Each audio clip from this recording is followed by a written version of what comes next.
abelacimab for prevention of venous thromboembolism or ANT005 TKA trial. It was recently published in July 2021 in New England Journal of Medicine. Patients undergoing total knee replacement or total knee arthroplasty are at higher risk of venous thromboembolism or VT in the postoperative period. The traditional practice for prevention of venous thromboembolism in these patients has been administration of enoxaparin. Before going into the details of the trial, a brief recap about the coagulation pathways. There are two coagulation pathways, intrinsic pathway and the extrinsic pathway. The intrinsic pathway is activated by exposed endothelial collagen, which results from endothelial injury. In the intrinsic pathway, factor 12 leads to the activation of factor 11, and the activated factor 11 is responsible for the activation of factor 9. Activated factor 9 is responsible for the activation of factor 10. Tissue factor released from the trauma is responsible for the activation of factor 7. The activated factor 7 is in turn responsible for activation of factor 10A. The factor 10A generated from either intrinsic pathway or the extrinsic pathway is responsible for conversion of fibrinogen to fibrin monomer, which in turn leads to formation of fibrin clot. The fibrin clot is converted into a stabilized fibrin clot because of the presence of activated factor 13. The classical teaching has been that surgical trauma is the main initiator of postoperative venous thromboembolism events via the extrinsic clotting pathway. The role of intrinsic pathway in post-surgical venous thromboembolism is uncertain. This trial compared the safety and efficacy of abelacimab with the safety and efficacy of enoxaparin in patients undergoing total knee replacement. Abelacimab is a fully human monoclonal antibody. When injected intravenously, abelacimab binds to factor 11 and prevents its activation. Because of this, factor 11 is locked in its zymogen state. This lowers down the functional level of factor 11, which in turn decreases the risk of thrombosis. In this trial, total 400 patients undergoing total knee arthroplasty were enrolled, and they were randomized to 3 doses of abelacimab or enoxaparin.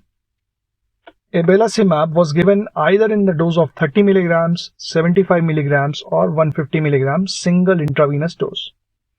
And enoxaparin was administered in the dosage of 40 mg OD. The primary efficacy outcome was venous thromboembolism detected by the venography of leg operated. The primary safety outcome was major or clinically relevant non-major bleed up to 30 days after the surgery. There were total 4 groups in the study. One was abelacimab 30 mg group, abelacimab 75 mg group, abelacimab 150 mg group, and enoxaparin 40 mg group. Each group had around 100 patients. The baseline characteristics of the patients in all the 4 groups were comparable. The mean age of the patients enrolled in the trial was 67 years, and females comprised around 80% of the patient enrolled. Abelacimab was initiated after a median time period of 5 hours after the surgery. The median time after surgery to ambulation was 1 day. Venous thromboembolism was found to occur in 13% of patients in 30 mg abelacimab group, 5% of the patients in 75 mg abelacimab group, and 4% patients of 150 mg abelacimab group, compared to 22% patients in the enoxaparin group. 30 mg abelacimab was found to be non-inferior to enoxaparin.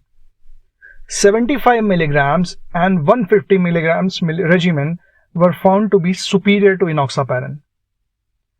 Bleeding was seen in 2% of the patients in 30 mg abelacimab group, 2% of the patients in 75 mg abelacimab group, and 0% patients in 150 mg of abelacimab group, compared to 0% bleeding in the enoxaparin group. Overall, there was low rate of major bleeding in all the 4 groups. Frequency of blood transfusion and post-operative hemoglobin levels were similar in both enoxaparin group and abelacimab group. So this trial showed us two things. One, the intrinsic pathway and factor 11 is implicated in the pathogenesis of postoperative venous thromboembolism.